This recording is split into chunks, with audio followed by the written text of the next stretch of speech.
맹자의 7가지 지혜로운 조언. 가슴이 시키는 대로 살아라. 별것 아닌 것을 가지고도 뜻하지 않은 영예를 얻을 수 있고, 만전을 기했는데도 뜻하지 않은 비방을 들을 수 있다. 그렇다면 어떻게 살란 말인가? 다른 사람의 시선이나 세상의 평가에 흔들리지 말고 내가 살고 싶은 대로 살면 된다. 내가 살고 싶은 대로 산다는 말은 가슴이 시키는 대로 산다는 말이다. 살아있는 영혼으로 자유롭고 뜨겁게 산다는 말이다. 그것은 다른 사람의 평가에 갇힌 감옥 같은 삶이 아니라 한 마리 자유로운 갈매기처럼 창공을 마음껏 비상하는 삶이다. 세상살이는 본질적으로 자신으로 와서 자신으로 가는 것이다. 영예와 비방이 반드시 그 실체와 일치하는 것은 아니다. 그러니 그것에 너무 마음을 쓰지 마라. 그것은 어리석은 짓이다. 눈동자로 진실을 살펴라. 거짓을 알고자 한다면 눈동자를 보아라. 눈동자는 거짓말을 하지 못한다. 말은 거짓을 허용할 수 있지만 눈동자는 거짓을 허용하지 않는다. 사람을 알아보는 방법 가운데 눈동자를 살피는 것만큼 좋은 방법은 없다. 눈동자는 그 사람이 지닌 악한 마음을 가릴 수 없다. 마음이 바르면 눈동자가 맑고 마음이 바르지 않으면 눈동자는 탁하다. 그 사람이 무슨 말을 할 때 눈동자를 관찰하라.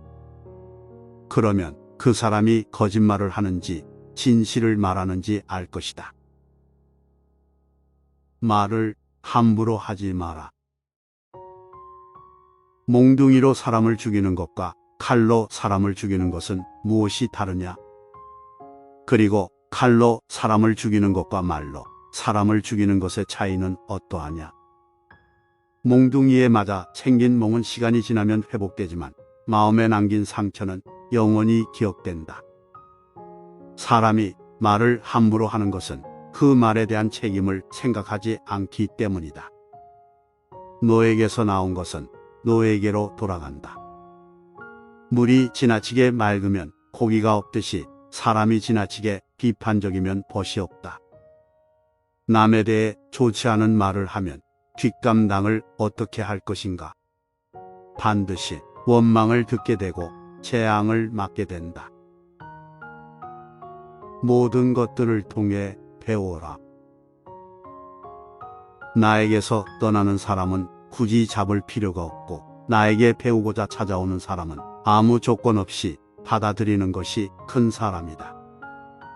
한거울의 훌륭한 선비는 한거울의 훌륭한 선비와 사귀고 한 나라의 훌륭한 선비는 한 나라의 훌륭한 선비와 사귀며 천하의 훌륭한 선비는 천하의 훌륭한 선비와 사귄다. 천하의 훌륭한 선비와 사귀는 것도 부족하다면 더 위로 올라가 옛 사람과 친구가 된다. 내가 누구와 사귀는지가 곧 나를 말한다. 내가 성장하면 그때마다 나와 어울리는 사람이 나타나기 마련이다. 그래도 내 주변에 어울릴 사람이 없다면 나에게 공감을 주는 책 속의 위인들과 친구가 되면 된다. 물러나서 조용히 찾아보면 배울 수 있는 스승은 많다. 사람은 가는 곳마다 보는 것마다 모두 스승으로 삼아 배울 수 있다. 사람에겐 세 종류의 유익한 벗이 있고 세 종류의 해로운 벗이 있다. 정직한 사람, 성실한 사람, 견문이 풍부한 사람을 벗으로 삼으면 유익하다. 그러나 겉은 화려하지만 정직하지 않은 사람, 아첨은 잘하지만 성실하지 않은 사람, 말은 그럴듯하지만 실제적인 견문은 없는 사람을 벗으로 삼으면 해롭다. 은혜를 베풀 때 수치를 주지 마라. 사람은 수치를 알아야 한다. 수치를 모르는 사람처럼 무서운 것은 없다. 수치를 부끄러워하는 마음이 있으면 그 사람은 수치스럽지 않은 사람이다. 사람에게 은혜를 베풀 때 개나 고양이에게 먹을 것을 주는 것처럼 굳이 주면서 준다면 누구라도 받기를 꺼릴 것이다. 또한 발로 차는 것처럼 준다면 거지라도 좋아하지 않을 것이다. 진심으로 베푸는 것이 아니라면 은혜라 할 수 없는 것이다. 한 번 시작한 일은 될 때까지 꾸준히 하라. 길은 가까이에 있다. 그러나 사람들은 헛되이 먼 곳만 찾고 있다. 일이란 것은 처음 해보면 쉬운 것이다. 미리 어렵게만 생각하고 시작조차 하지 않기 때문에 할 수 있는 일들을 놓쳐버리는 것이다.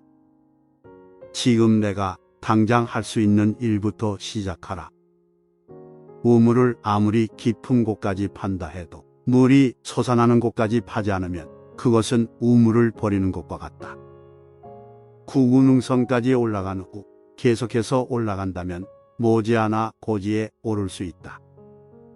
하지만 구구능선까지 올라간 후 올라가기를 포기한다면 어떻게 될까? 그것은 한 걸음도 올라가지 않은 것과 같다. 지금까지의 노력은 모두 물거품이 된다. 일을 해내려거든 끝까지 해야 한다. 그렇지 않으면 아무리 고생을 해도 무의미하게 되고 만다. 삶의 고난을 기회로 삼아라. 하늘이 장차 그 사람에게 큰 일을 맡기려고 할 때는 반드시 먼저 그의 마음과 뜻을 흔들어 고통스럽게 하고 멸을 깎는 고통을 주고 몸을 굶주리게 하고 생활을 빈궁하게 하고 하는 일마다 흔들어 어지럽게 한다.